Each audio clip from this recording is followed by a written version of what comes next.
The opinions expressed on this program are those of the host or guest and should not be interpreted as statement of fact. Independent fact-checking and corrections are encouraged.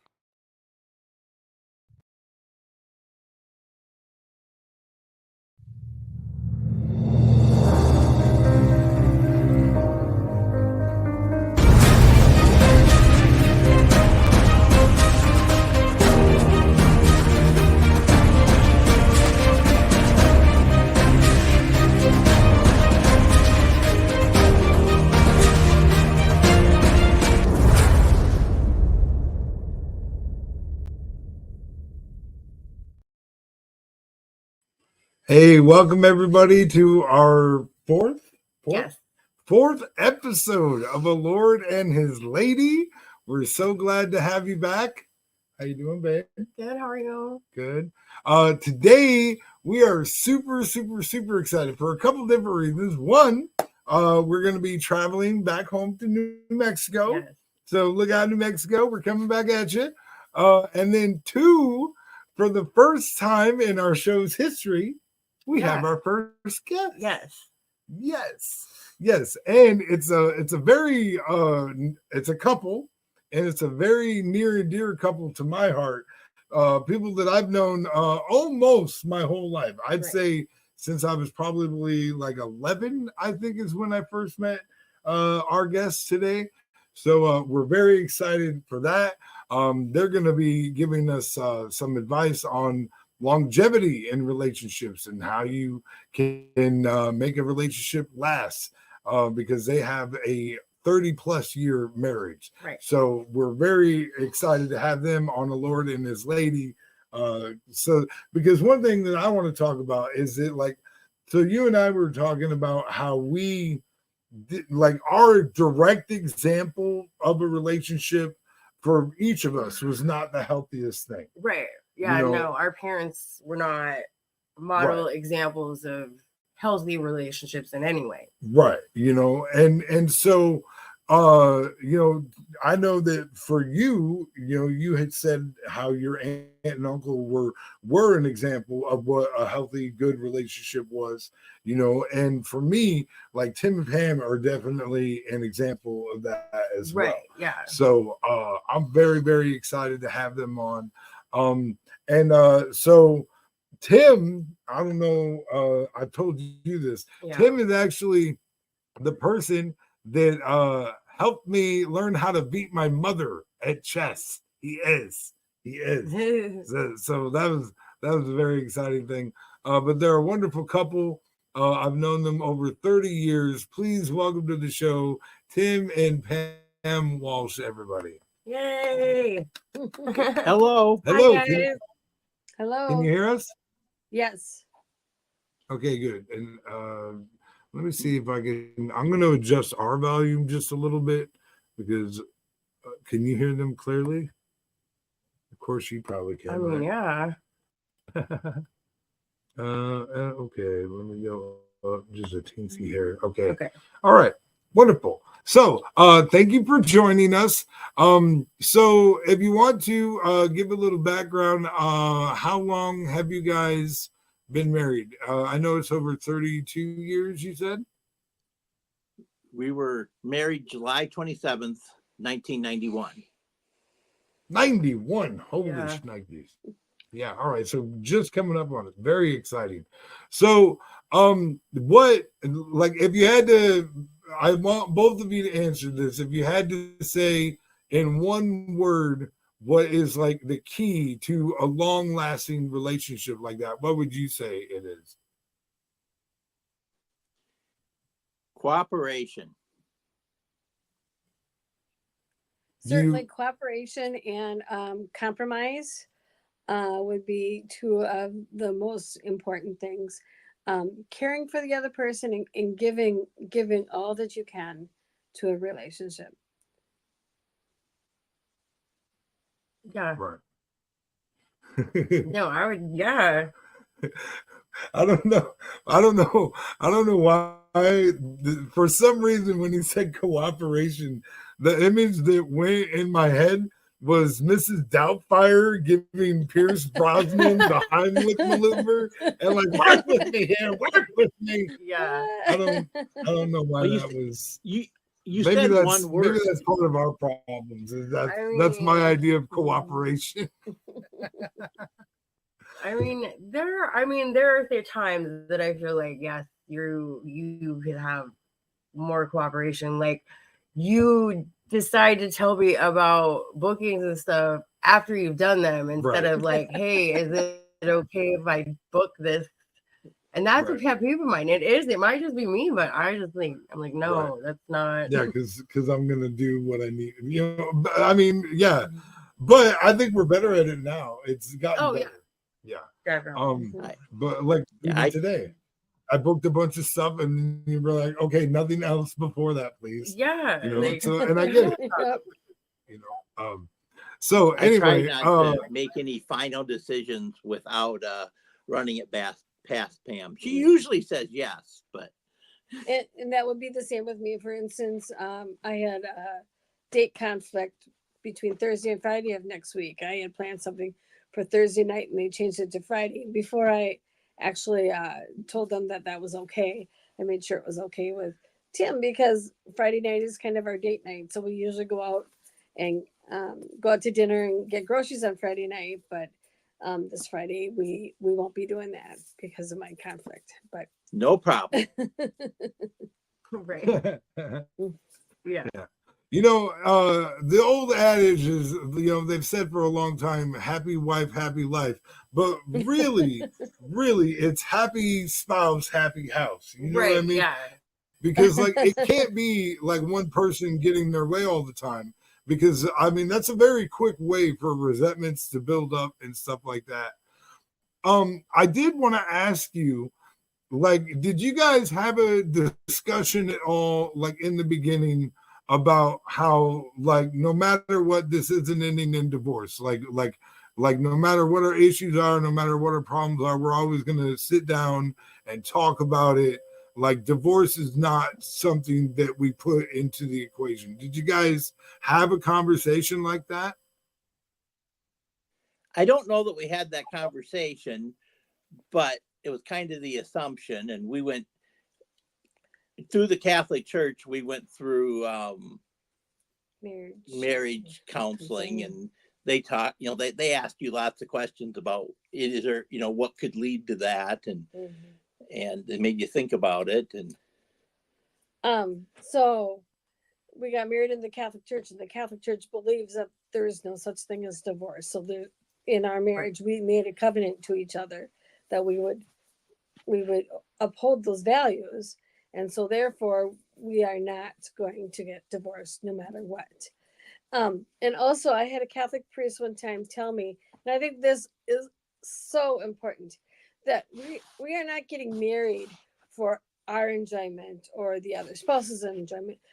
Our goal in being married is to bring that other person to heaven with us.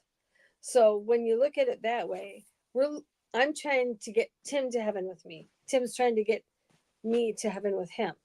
So it's not for us, it's for that. And I think that really adds to that cooperation and consideration and giving of each other. And that commitment helps you get through the hard times. When we were, Right. I don't know if Billy knew any of this, but when we were in Emmitsburg, we had 2 miscarriages, and we had to go. Getting through that was difficult, and had to go to a clinic down in Omaha, Nebraska, a Catholic clinic for fertility. And Pam had a surgery down in Omaha, and it was through some of those treatments and stuff that we had our twins. Oh, okay. So, I wanted to ask, what would you say is like your relief valve? Like, if things do get, you know, too heated or whatever, is there like something that one or each of you do to kind of defuse it? And maybe we'll circle back to this later. Is there any of that kind of thing? Yeah, well, probably just kind of taking a step back, and one of us will say, I need some time to think about it. Right. Right. But another thing that we try to do, and I'm not saying that we're perfect at it, is to never go to bed angry. So I don't ever remember I don't ever remember being angry overnight. Right. Right. Well, and I think that's something we've talked about ourselves. Like, oh yeah, definitely. Because especially like for me, like I believe that like the attitudes and thoughts that I go to sleep with, my subconscious mind is working on that all night long. You know what I mean? So all night long, my subconscious mind is just thinking about what I'm upset about. If we don't like work to resolve that, or at least get it to a neutral point, you know, it can have a very negative effects, especially if you do it often. You know what I mean? Like you're just training your subconscious mind to be mad at your partner. I mean, why would I want to do that to myself? right. Yeah. You know, like it's just a bad idea for sure. And you guys had a couple kids, so let's talk about were there differences of opinion on how to raise a child, and how did you approach some of those issues? Because that could be a very contentious part of a relationship, is having different ideas about how you should raise a child. Probably one of the big things is I wanted to have the kids we had our kids do a lot of stuff, but I was one that probably wanted to have the kids in more sports and stuff, and little bit of conflict about that, but we worked it out. Mm-hmm. For a lot of that stuff was during the day in the summertime, and I was having to run them around because I was the one at home. So, and it just was a bit stressful trying to get everybody to where they want to go, especially in the fact that we live 10 or 15 miles away from those activities. So it was a drive in and out and in and out. And so I was like, the less, the better. And that's kind of probably goes back to my childhood too. I haven't thought of one yet, but oh, you haven't? Oh, okay, all right. Yeah, I'm listening. So, I know that for you guys, like, I'm sure your faith played a lot into the marriage, and like how important is, you know, they said like I know that what is it, 1 Corinthians 13 talks about faith, hope, and love, and the greatest of these is love. So how does that expression of love look like? Because you know, you say to your partner, I love you, you know, so many times or whatever, but how does love look in action with you guys? That's a great question. Sometimes it looks like allowing me to do something that he doesn't really necessarily want to do.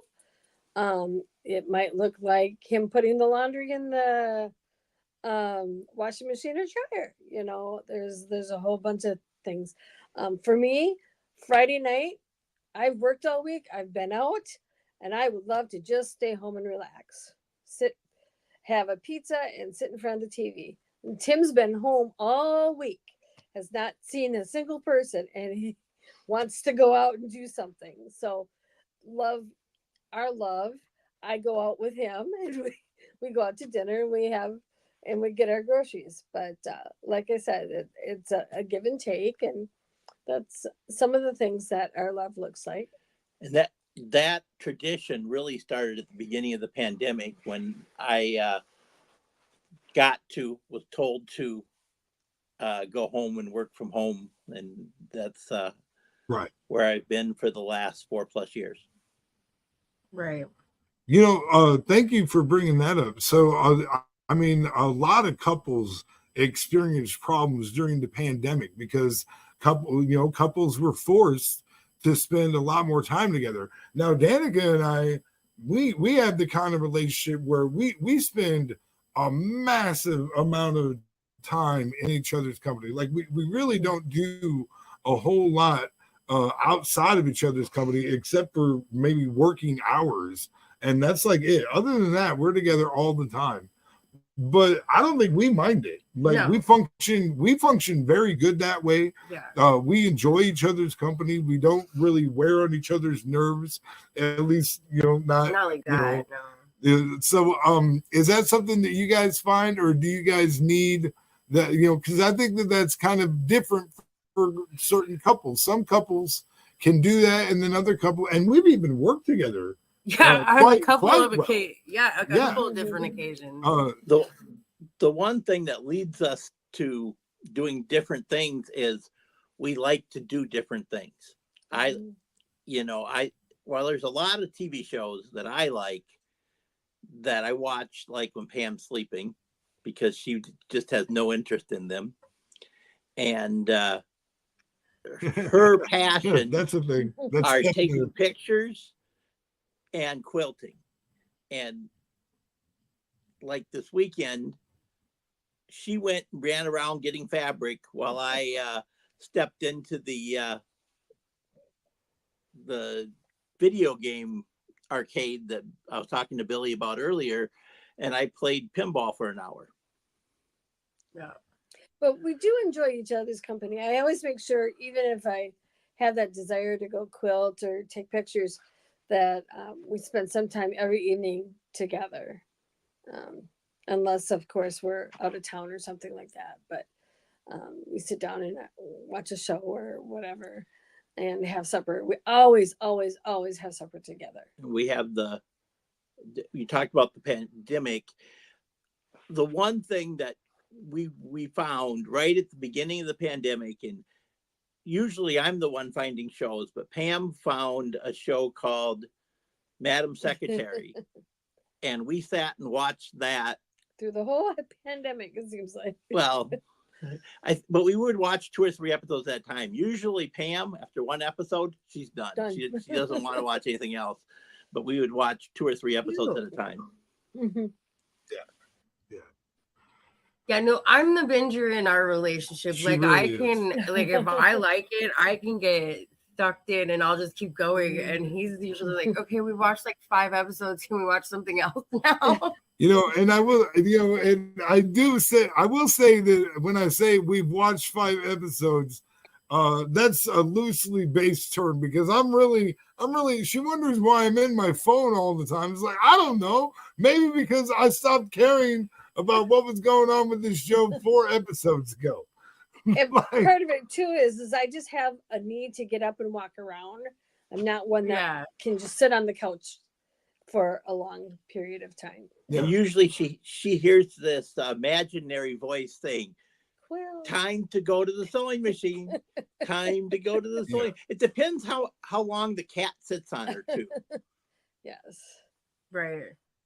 Yeah, because like for me, I know like because she gets kind of upset with me like being in my, but to me, like we're in the same room, we're occupying the same space. I'm here with you.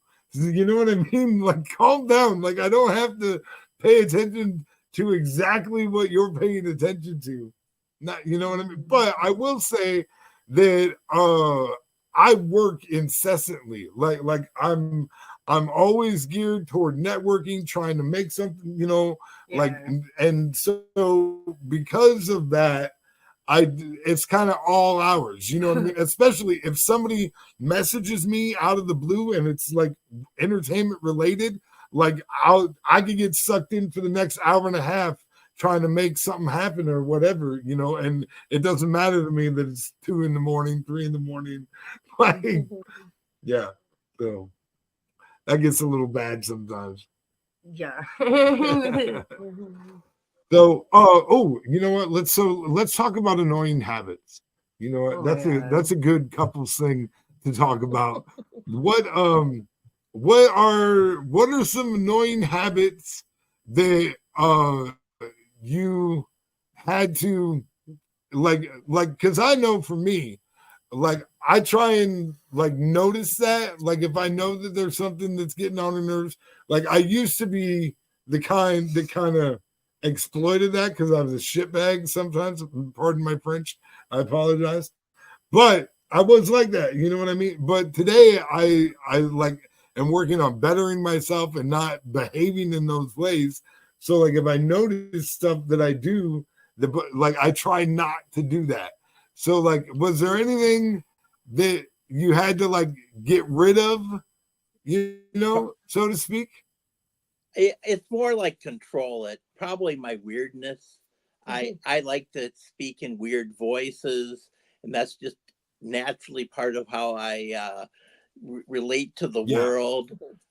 She lets me do it to a certain amount, especially if I'm like speaking for the cats. I can get by with that as long as the voice is mostly normal. And I have a tendency to maybe make things up a little bit. And the other day she was saying that when she first met me, she could believe my youngest brother, but if it was me and my other brother, she wasn't sure what she could believe. And that came from my dad. He was always there was always a story going on. Right.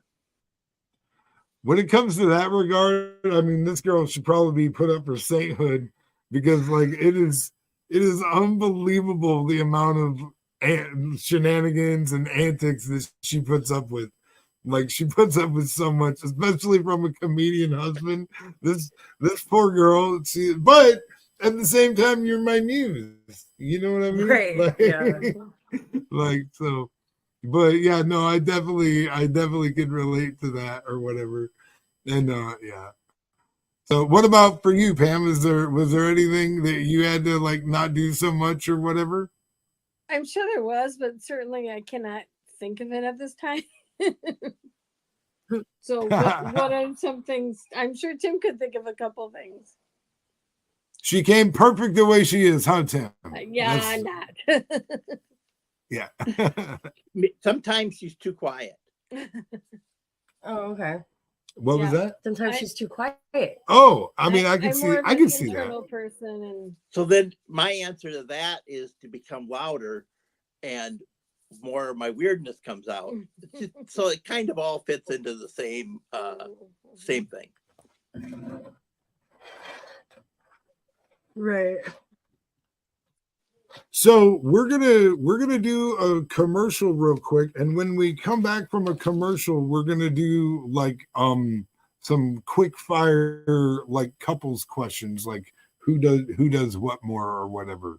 So we're gonna go ahead and do our commercial, and we'll be right back.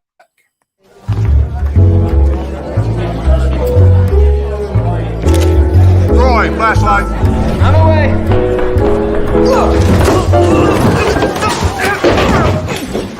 I'm okay. I'll fix it. With a precise depth map, I can relight my photo naturally in 3D space. Luminar lets me bring my boldest ideas to life. And enjoy them. Luminar Neo. Create more. Huh? Okay. Go ahead and write your question. We're writing questions for you. So anyway, all right. So quick fire. You kind of let's see you kind of point to each other real quick a little bit. Make sure we catch it in the camera. Okay, Yeah, good. there you All go. right. Okay. So, all right. Between the two of you, which one of you would you say is messier? Yeah, okay. And then between the two of you, I think I know which way this is gonna go. Which one of you is more quiet? Her. Okay. Yeah. All right. Which one of you spends more money? This is such a good question. She's like, it's definitely me. And which one of you is more romantic?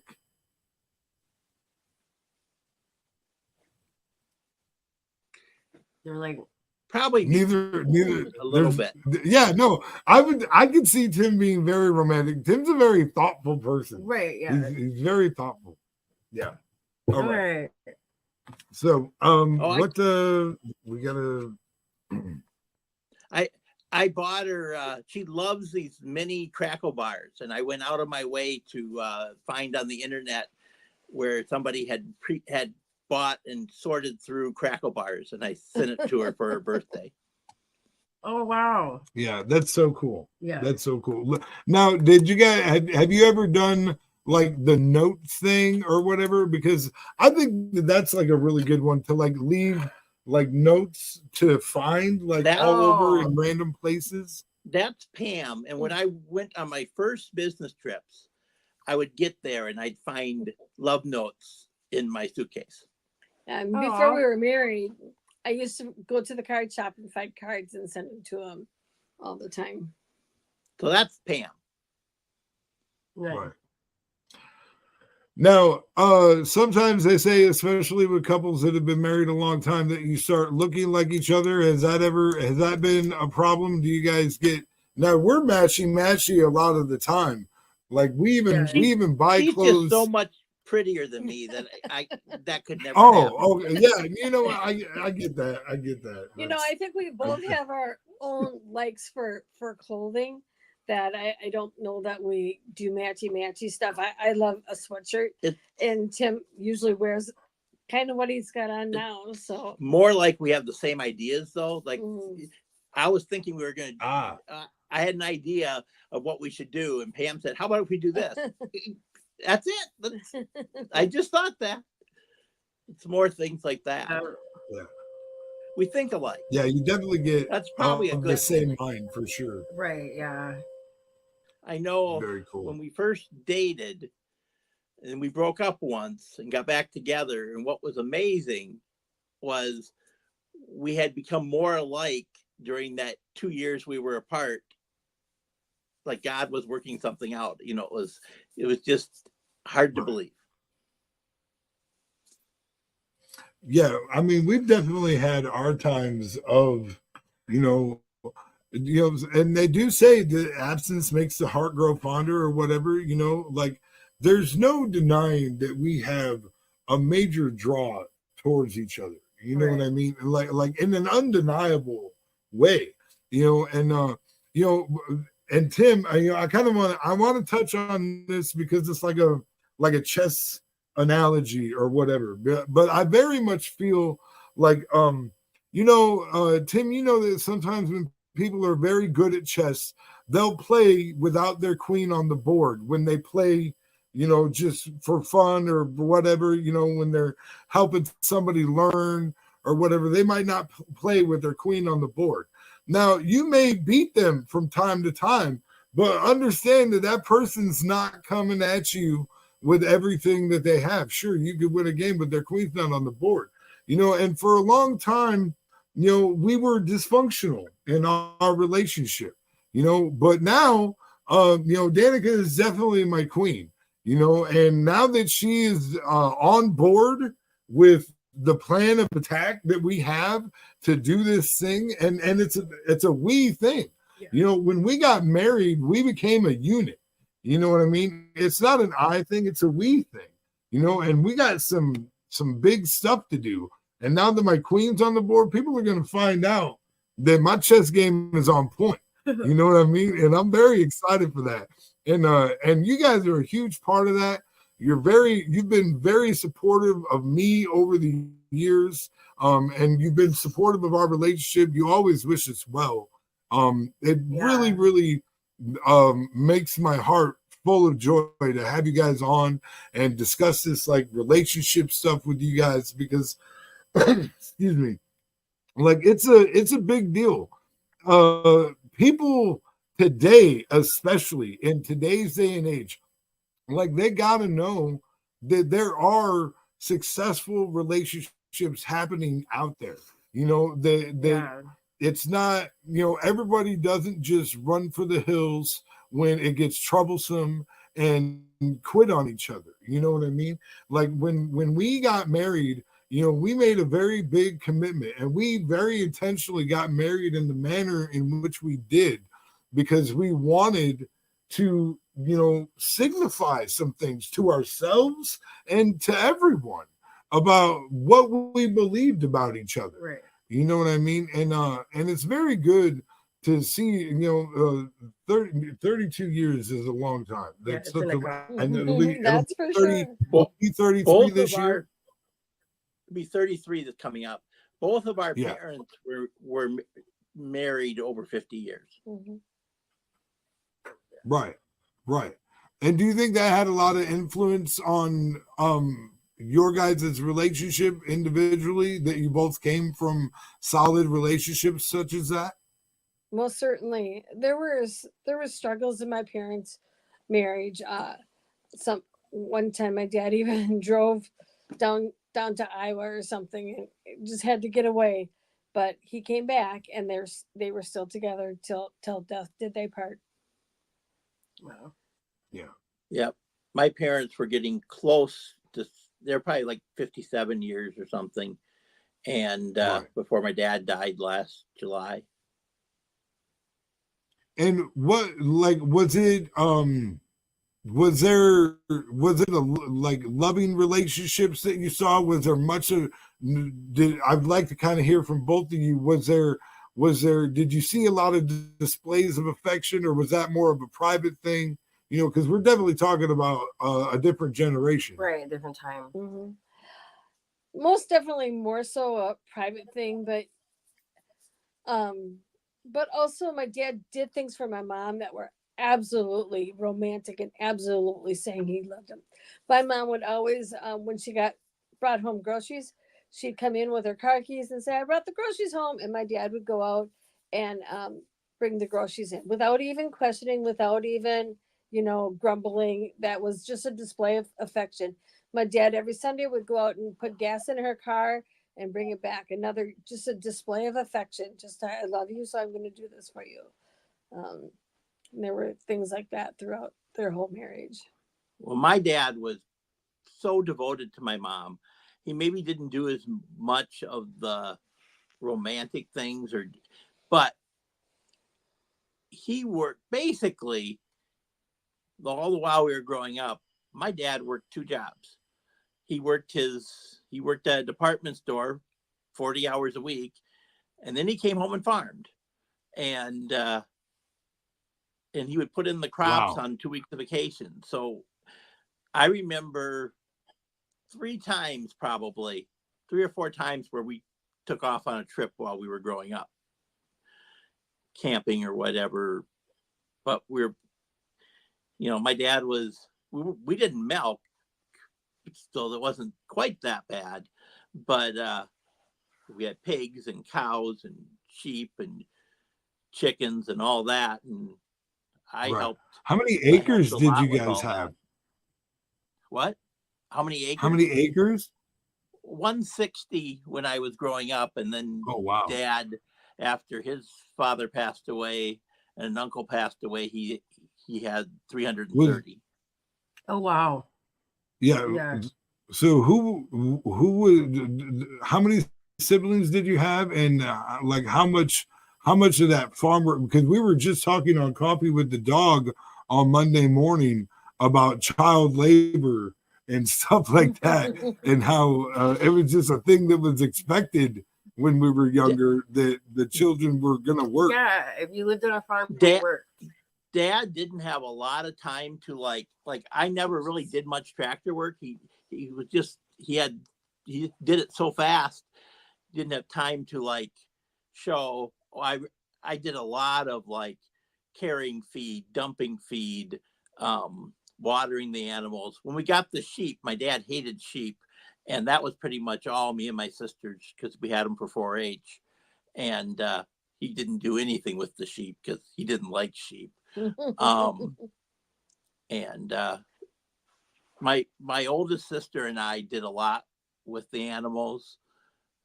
The youngest sister did a little bit with the farm. By the time my brothers came along, who were 9 and 16 years younger than me, Dad rented everything out, and my mom said she raised 2 city boys on the farm. Now, so I'm guessing that your allowance was you were allowed to live. I'm guessing that you were not paid for services rendered in those scenarios, correct? My mother had a saying, there's no 3 green pencils. Things aren't going to be fair. Just take that. Somebody's going to need something at a certain point. Tim's going to need a pair of shoes. If the others don't need a pair of shoes, they're not going to get a pair of shoes. When things were needed, I never had an allowance, but when things were needed, we got them. Right. And like some people do allowances and then you have to buy all your own clothes. Well, no, we didn't do it that way. Yeah.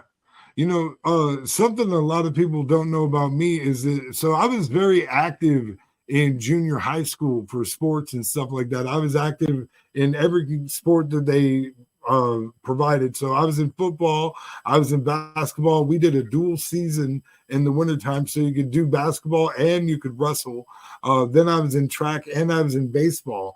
But the only way that I was allowed to do those things is my parents would not pay the uniform and towel fees. And that's actually how I came to like start doing stuff for Smarts Broadcasting, is because I needed extra money because I wanted to do those sports and activities and stuff like that. Like that wasn't even stuff that my parents paid for. I paid for that out of my own pocket as a child, you know.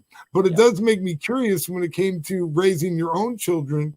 Were they given an allowance, or was it something that they understood this is a part of growing up and learning responsibility, that you have these chores that you need to do and you're not going to get paid for that?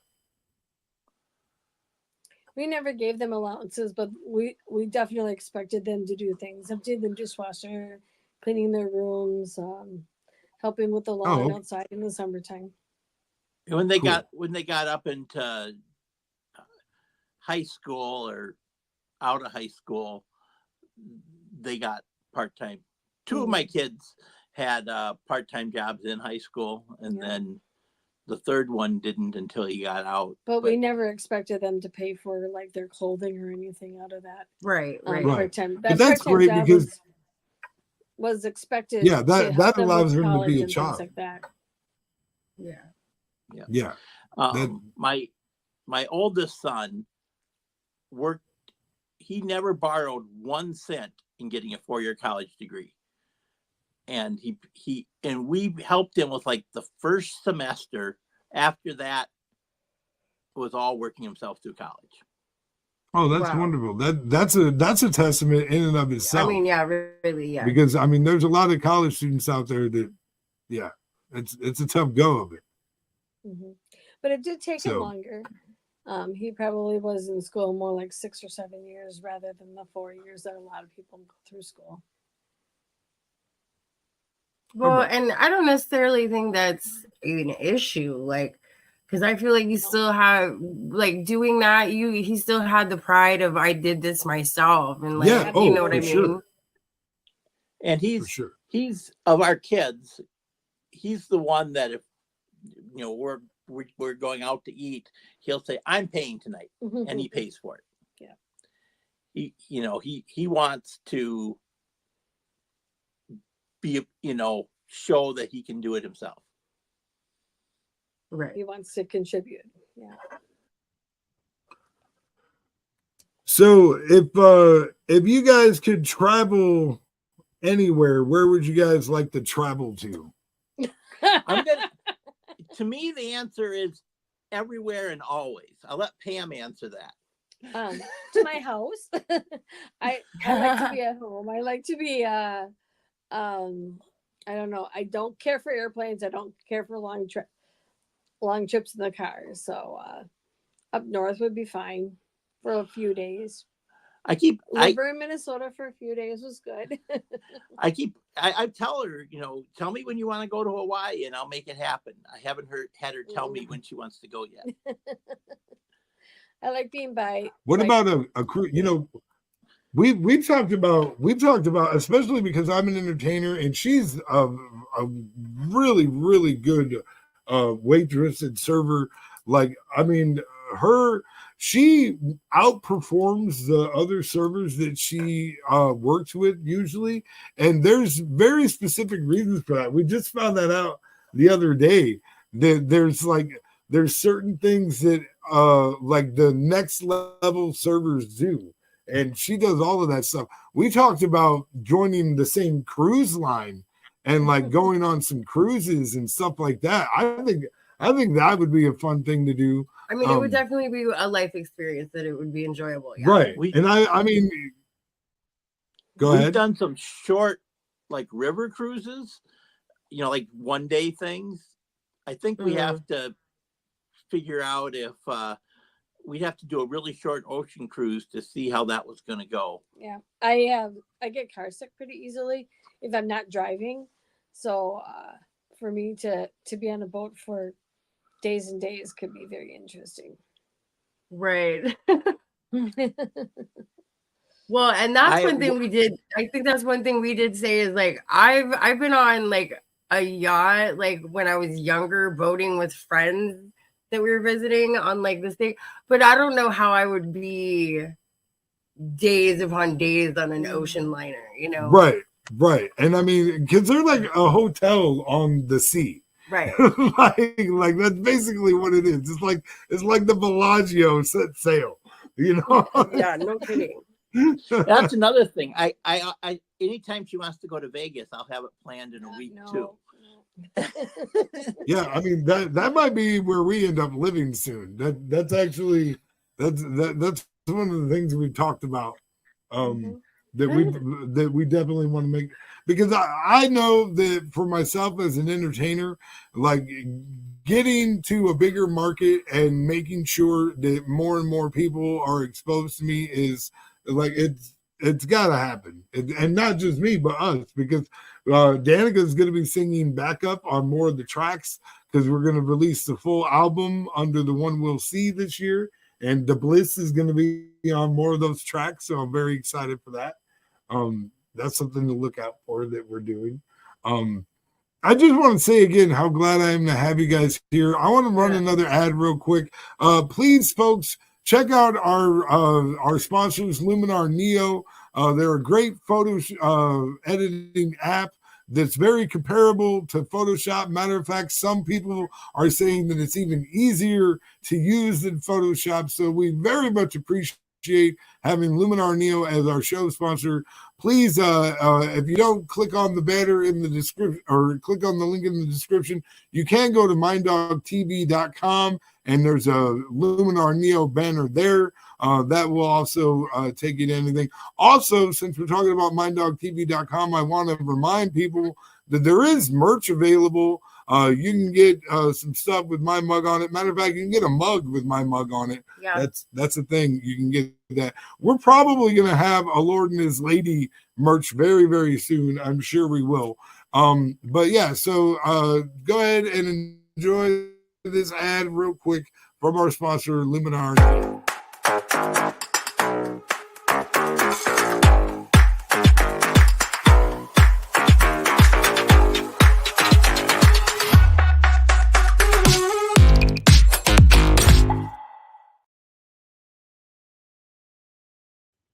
All right. So, yeah, I just want to thank you guys so much for being with us. I think that we might run just a hair short today, which is totally fine. 45 minutes is a pretty decent podcast, I would say.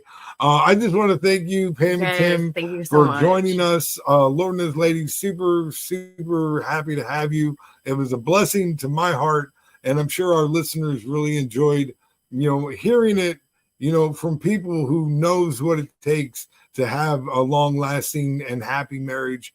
I love you guys so much. Thank you for being a part of the show. Yeah, we'll see you again real soon. Okay, guys? Thank you. Yeah. And then I'm gonna get them out. Okay. Well, that was a good show. I like the idea of having couples on here. And here's the thing, like we said when we first started, like we want this to be about people realizing like we've been called toxic in our relationship more times than we've been called healthy. We've lost friends. Yeah, we have definitely both of lost us, friends over both that. of us have lost friends for sticking out this relationship. But I will say, especially in a couple of those situations, those people have changed their minds, come back, and reassess the situation. That's right. That's right. So- But I think it's because, you know, they realized that we did have a really deep love for each other, that it wasn't Right. just some crazy toxicity that we were holding on to, Yeah. that we cared for and loved each other and wanted to see it through. You know what I mean? Right. And that's a And- big difference. And then that's also why we want to focus on like any guests that we have, like, and we are open to having therapists. If Yes. if there's somebody out there in the audience that you are a therapist, you would love to be on here, we Yeah. would love to talk to Let's you. talk. Yeah, for sure. But we want to show, like, we do know couples now these days that are the opposite of what we have been and what we're trying to accomplish.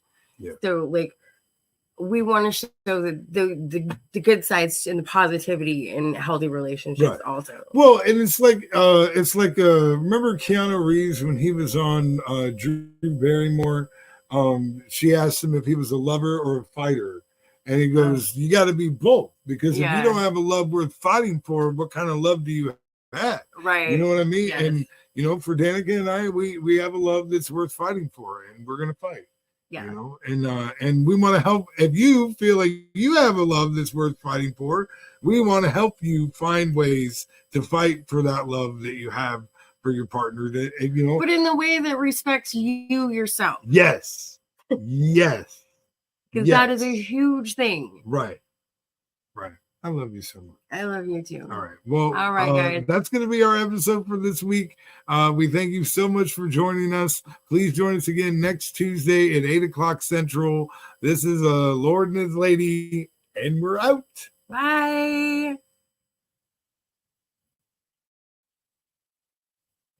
I'm gonna. Okay, we'll be out in a second. He has no idea what it is.